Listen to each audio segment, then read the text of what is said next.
Some performances shout at you, others just sit there, quiet, unnerving, and somehow way more powerful.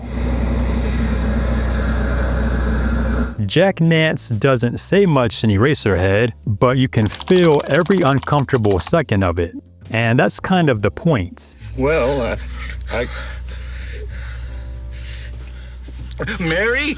Before he became the face of industrial dread, Jack Nance was just a theater guy. Funny, intense, kind of unpredictable. He wasn't chasing movie stardom, he was just chasing interesting work. Would not expect a person of his physical stature to have the kind of strength that he would have, but on stage he looked like he was twice as big, and he had a tremendous amount of power. He met David Lynch in the early 70s at the American Film Institute. They clicked, and when Lynch started working on his first feature, a black and white surreal horror movie, Jack was his guy. Once they initially hit it off and it was decided and they started reading together and talking together about the character and all, it was clear, beyond a shadow of a doubt, that Jack Nance was Henry. There's no one in the world that could have been Henry but him.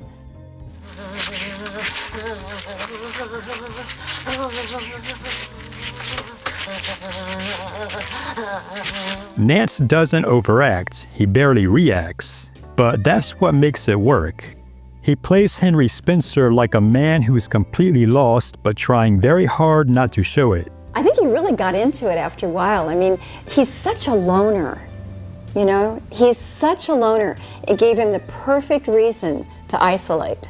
He's not delivering monologues or screaming into the void. He's just existing in this bizarre, nightmarish world. And somehow that's scarier. Eraserhead didn't shoot over a summer. It took almost 5 years. No budget, no studio. Just Lynch building sets in a converted stables and Jack Nance showing up whenever filming resumed. Jack stuck with it the whole time. Same hair, same clothes, same haunting performance. David, told me that. He says, Jack, one of these days guys are going to be trying to get their hair. And at which time I told him, well, that's when I'm going to leave the country.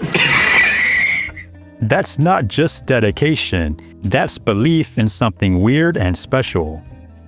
I'm Paul. What's your name? Jeffrey?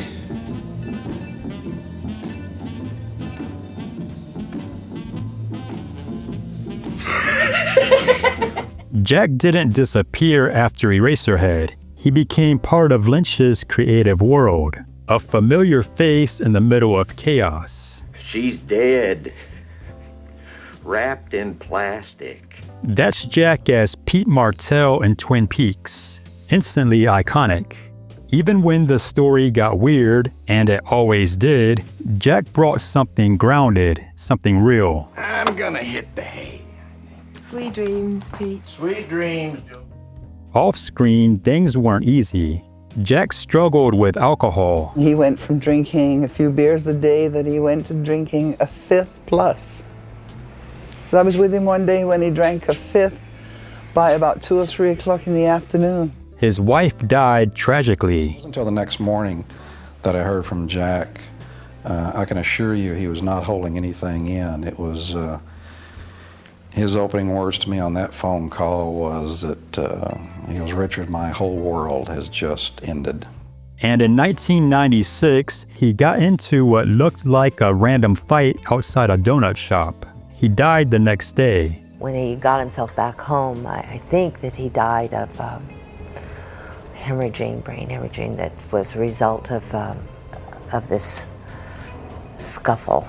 He was 53, and even though he didn't have a long career, he left behind something unforgettable. There's only one Henry Spencer, and there was only one Jack Nance. Thanks for watching.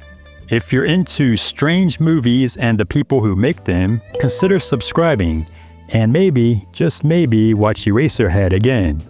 But this time, keep your eyes on Jack.